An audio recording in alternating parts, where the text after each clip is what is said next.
If you are a dentist who is trying to run Facebook ads, maybe you haven't had the best success in the past, or maybe you want to run ads but you're not really familiar with how to do so, you are in the right place. For those of you who aren't familiar with me yet, hello, my name is Dawson. I own a dental marketing company here in Colorado Springs. I service dentists across the US, and today I'm going to share with you some of the tactics and some of the strategies that I use to bring results for my clients. So without further ado, let's jump right into the video and go over some of the secrets.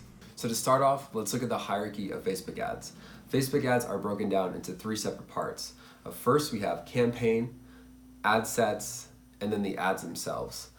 Campaign is the overarching umbrella in which everything else fits into. Ad sets are where we get into some of the targeting, some of the audiences that we want to show our ads to. And then ads, pretty self-explanatory. This is where we actually put the videos, the photos, the headlines, all that stuff of what we actually want to show the patients.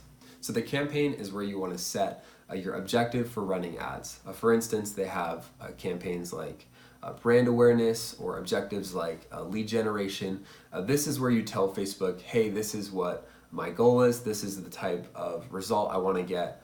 Go and find people that will execute on these different classifications or criteria.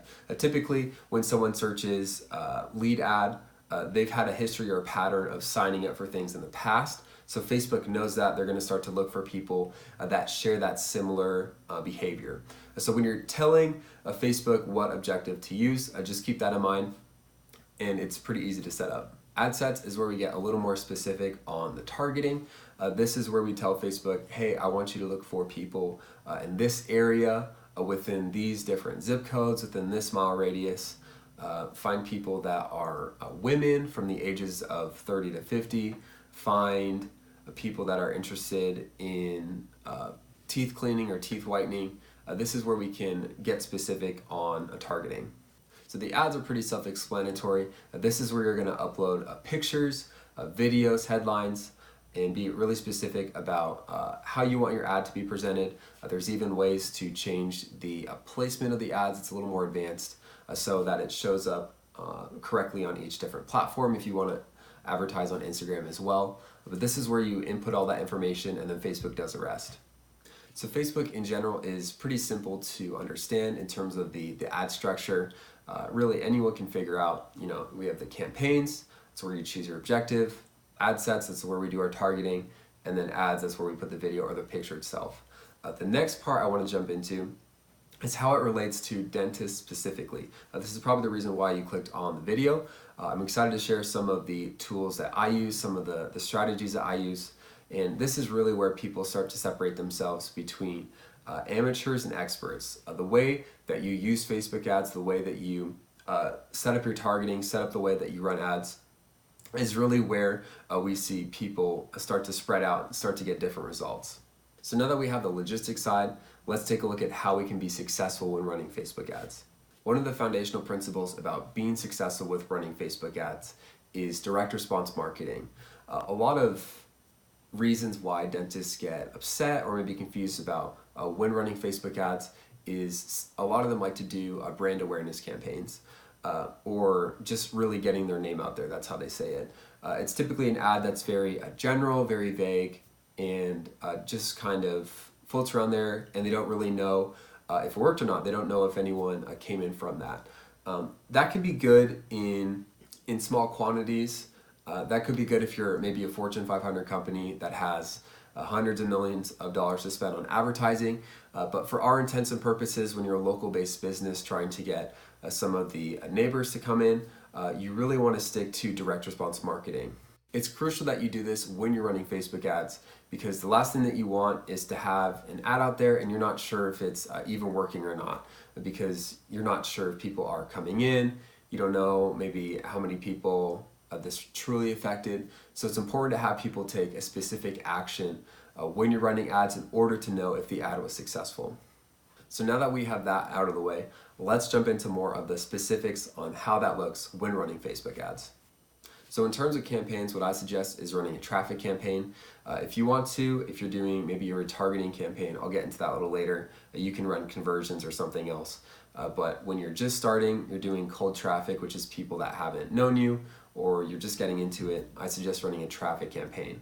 You want to stay away from reach or brand awareness right off the bat for reasons I mentioned earlier about direct response marketing. But for our intents and purposes, traffic is a great way to start out. So when it comes to ad sets, this typically brings the most headache for marketers, sometimes DIY dentists.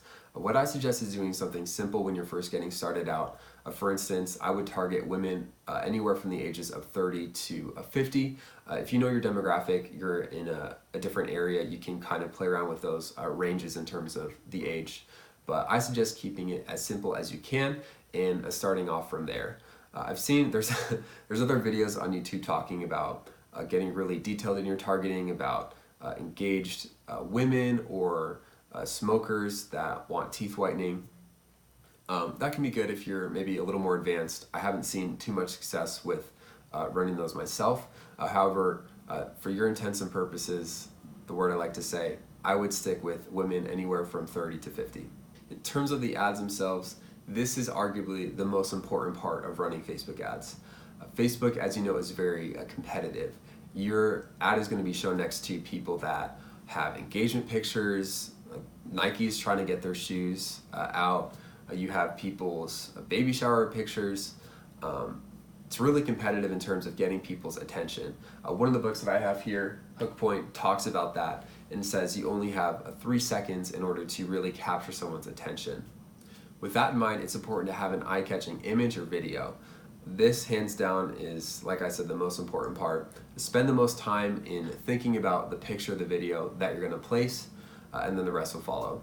In terms of the offer you're running, you want to have something that's going to make someone stop from scrolling in their tracks, if you will, and click onto your website or give you their information right then and there. This can be free teeth whitening. I've seen free exams and x-rays, something that's going to really get someone's attention in order for them to send you their info. Facebook ads is all about interruption-based marketing. So if you think about someone scrolling on their phone and your ad shows up, you really want to have something that's going to make them stop scrolling and send you their info later. So for our bonus section today, let's talk about retargeting. For those of you who don't know, retargeting is showing the same ads or a similar ad to someone that's already familiar with you. For example, let's say someone saw your ad, they clicked onto your landing page, but they didn't submit their info. So what you're going to do is you're going to find that person that went to your landing page, show them another ad in hopes that they'll come and actually put in their info this time. This can be successful because people already know about you, they're already kind of warmed up to you, and so it's a lot less difficult for them to give you their information because they already know you, they already like you, they just need to trust you in order to submit their info. So in order to set up one of these campaigns on Facebook, my suggestion in the campaign section is to set up a conversion campaign. You can experiment with maybe a traffic, like I said before, or something else, but conversion typically does it best for retargeting campaigns. For your ad sets, what I would suggest doing is setting up a Facebook pixel on your website or on your landing page. I can get into how to do this. There's a ton of videos on YouTube already. If you're not familiar, if you want me to make one, leave me a comment in the comment section below. You can retarget people on via pixel, or you can retarget people if you have a video ad that watched a certain percentage of that video. And then in terms of the ad, feel free just to use the same one that you used in your cold traffic campaign or the one that I talked about earlier. Thank you so much for watching the video. If you did make it this far, I appreciate you. I really thank you for your support in my channel. Feel free to give me a like or comment if you have a question that you want me to answer. Consider subscribing to this channel for more content like this. I do have a free guide if you want to see it. I have it in the comment section below. It can help you out further with running your practice, learning to project the right image to your audience, and for you to get more results. If you're interested in me running ads for your practice, I have a link in the description below. Once again, I appreciate your support, and I'll see you in the next video.